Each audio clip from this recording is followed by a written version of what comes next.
سلام، من حدیثه هستم. امروز میخوام یه مدل شیرینی بهتون آموزش بدم که با خمیر نون شیرمال آماده میشه.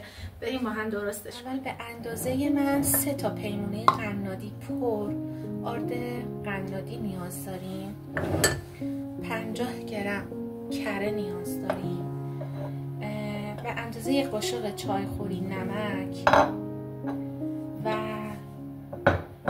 شیر بلرم احتیاج داریم که اینم به میزان لازم باید ازش استفاده کنیم که تقریبا 1 لیوان باید داشته باشیم. 3 قاشق شکر، 1 قاشق غذاخوری خمیر مایه و 2 عدد هم تخم مرغ احتیاج داریم. خب اول من آردو یه بار الکش میکنم.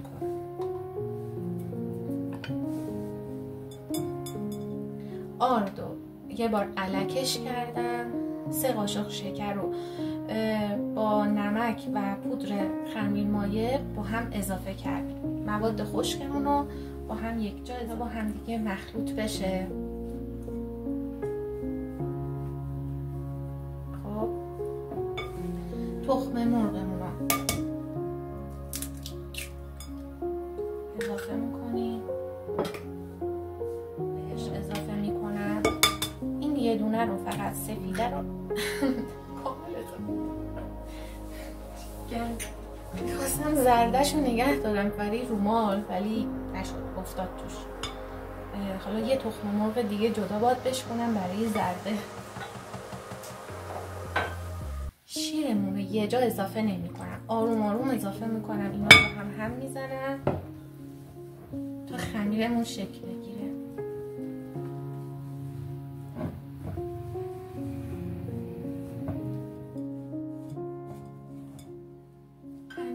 کره که داشتیم به دمای محیط رسیده نرم شده رو بهش اضافه میکنیم و باز وزن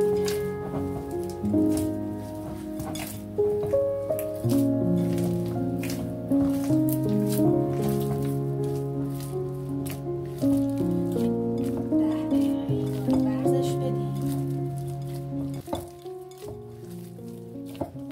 ببینید خمیرمون رو که به این شکل ورز دادیم، به این شکل شد. خب یکم سطح کارمون رو، سطح میزمون رو آرد پاشی میکنیم. یه کوچولو خمیرمون رو میذاریمش رو میز کار و ورزش میدیم یک چند دقیقه‌ای که به این شکل لطیف بشه. ببینید وقتی آرد پاشیدم و شروع کردم به ورز دادن چقدر این خمیر داره لطیف میشه. بذاریم توش یکم مایه میریزیم چرب بشه.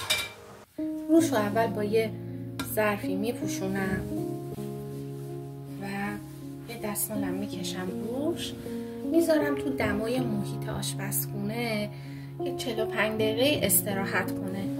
تو این فاصله که خمیرمون داره استراحت میکنه میریم که کرم داخلش رو درست کنیم.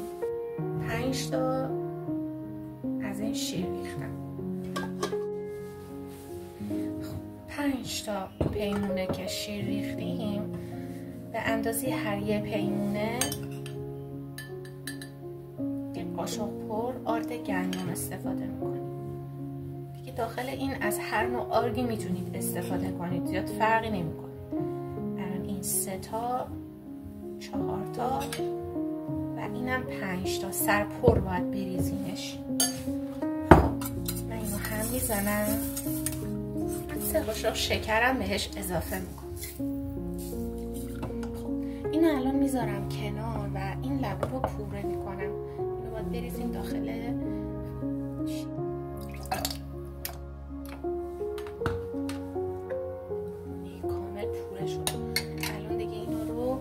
میریزم داخل شیرم برای اینکه کرممون یک دست بشه. خب اینو من از صافی ردش میکنم.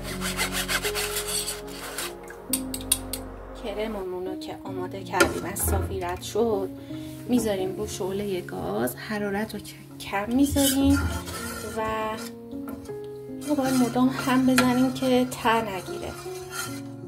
همونطور که میبینی قشنگ کرممون کاملا غلیظ شده، به این حالت رسیده. قشنگ شد.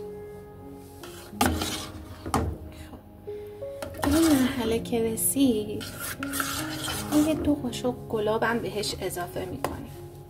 خوشبو شدنش کمک میکنه، هم خوشبو خوش طعم میشه. اون آماده شد، میذاریم که کاملا خنک بشه که بعد بریم سراغ درست کردن شیرینیمون. رسیدیم به بخش جذابمون. ببینید با دست من پف خمیر رو میگیرم،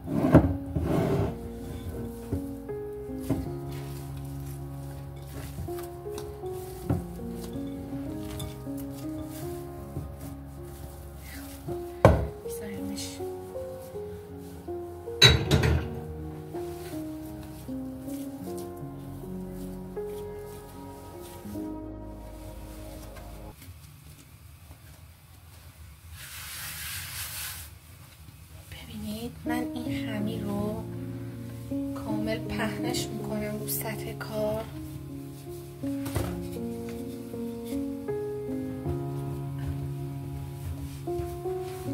این شکلی خمیر رو پهن کردم. حالا از این مایمون همه جا میریزم.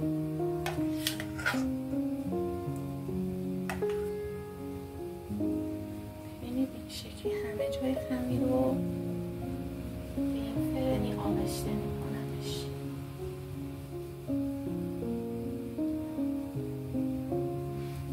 که من مقدار این فرنی رو خیلی زیاد درست کردم، خب که میشه کلا برای صبحانه و دسرها ازش استفاده کرد.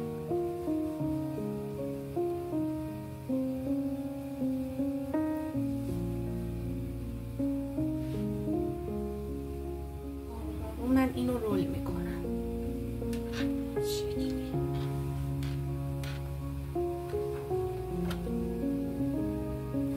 من میبندمش کاملا.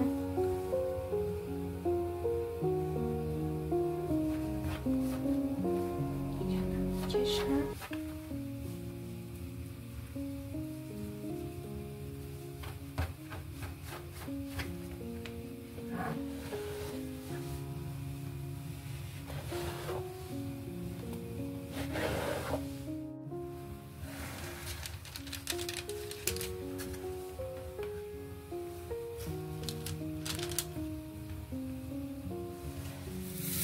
تو این مرحله خب روش و مشما میذارم که 1 رو این استراحت کنه تا همشون حجم بگیرن.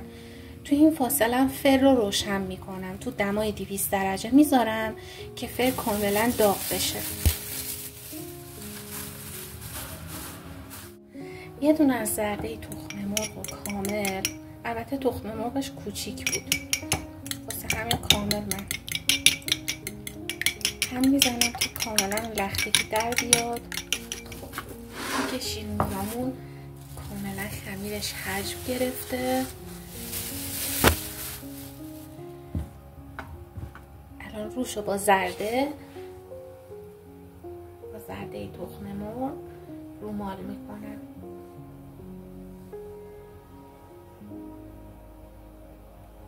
اینجوری چکه کرد با یه دستمال سینی رو تمیز میکنم که بوی تخم مرغش یهو بلند نشه.